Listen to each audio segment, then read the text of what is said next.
Hello guys, I'm Steve. Welcome back to the channel. Welcome back to another video. If it's your first time stopping by the channel, hit that subscribe button. Trust me, you won't regret it. If you're a returning subscriber, as always, guys, welcome back. Guys, I want to talk a little bit today about an update on a story I've been covering for the past few days, ever since it came out. And it's the story of the 80-year-old woman who was assaulted in Detroit, and violated in front of her husband and all this other stuff.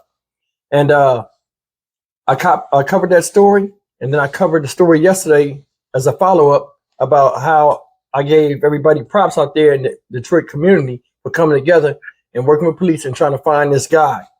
Now, today, there's another update. The police think they know who this guy is, and they think he is in the neighborhood or lives in the neighborhood.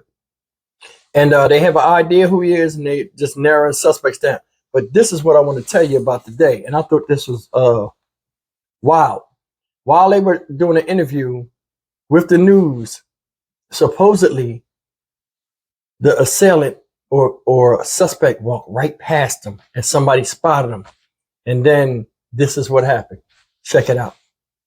This man continues on Detroit's west side. The intense search involving police and members of the community. Yeah, they're working to get this dangerous predator off the streets after he allegedly sexually assaulted an 80-year-old woman. Let's get right to Fox News' Camille Amiri. She joins us live where they were out of the neighborhood again today. Camille, it was 24 hours ago. We were talking to neighbors right there in that area. Still no luck in finding this guy. Yeah, well, maybe not, though. We had a very interesting development today during our interview, during this story, and it all unfolded right on camera. Take a look. Find this guy, get him off the streets. For a second day in a row, volunteers passing out flyers, trying to find the man who raped an 80-year-old Detroit woman on Sunday. It happened in her neighborhood off Memorial near the South Field in 96. During our interview with well-known community activist Malik Shabazz. But we're talking about the suspect. Right. Who allegedly raped Jasper, give him a flyer. 80-year-old woman. Something bizarre happened. Do you think that the community can get this guy off the streets? Oh, I'm confident. Who? He look like him?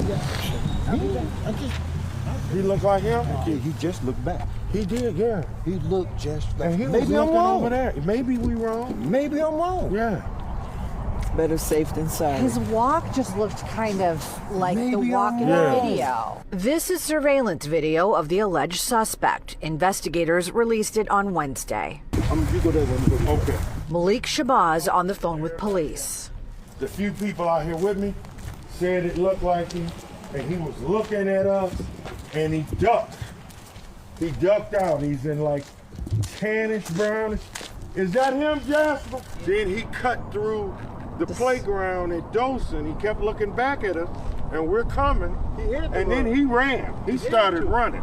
And just like that, the man vanished. While no one knows if he is indeed the suspect, this group is on edge. We might be wrong, though, right? But he running. Okay. And it looked like him. And the walk. He looked back several times. Yeah. Yeah, I have to tell you, that was a very bizarre experience. Now, police have been searching the area, and they do believe that he's still in that area. Now, we don't know if the man who we all saw today is indeed the suspect, but police obviously looking for him. And if you know anything at all, you're asked to call Crime Stoppers at 1-800-SPEAK-UP. Guys, I got to be honest with you. That was crazy. Just seeing that. Now, they don't have any definite way of telling if that was the suspect or not, because the guy beat feet. But my thing is this. If you're walking down the street and you got a bunch of people, you got newscasters right there, why would you run? And then he looked right at him. Why would you look so conspicuous? So I don't know if that was him or not, but a lot of people said he fit the description. He had to walk and everything as seen on the Ring doorbell. So, he did look kind of guilty, but, people be frightened and not wanting to deal with things. So that's up in the air whether he was the guy or not. I don't want to condemn nobody. Man, listen, the way people in Detroit are moving and working together to try to complete the goal of arresting this suspect, that's a good thing, man. it always has been a good thing. And it's just a learning tool that we all need to follow, you know, when we want to get things done and clean up certain communities, or just, you know, have peace in our own communities, you know, by itself. You know, I see nothing wrong with them. It's a bunch of men out there and women helping out. Everybody's doing their part. A lot of eyes and ears out on the lookout. They said, I heard also that they got the command center thing set up where it's like the big truck, and the chief of police, I think his name, I forgot his name, but he said he's going to stay there until they find this guy. So that right there kind of tells me that they have a definite area closed in to where they think this guy can only be. And my thing is this: if you committed a crime like that, why would you even still be in that area? But I mean, sometimes criminals do some stupid stuff. But I mean, all in all, guys, man, this is a good thing. It was just a shocking turn of events. Watching that news article, and I was like, man, I figured I'd chime in a little bit on it. And some of you guys in Detroit that listen to me, you know, leave a comment. Let the listening audience and the subscribers know what's going on out there. And, you know, it'd be greatly appreciated. But guys, I wanted to come in here and talk a little bit about that. I mean, what this man did to this woman is bad. And it's good that it sparked a lot of community outrage. And people are out there looking as if this happened to their own family member. And that's how we need to start looking at this. You know, a lot of people are dismissive when something happens to somebody else. But sometimes you got to think, what if this was your grandmother? What if this was your mother? You understand what I'm saying?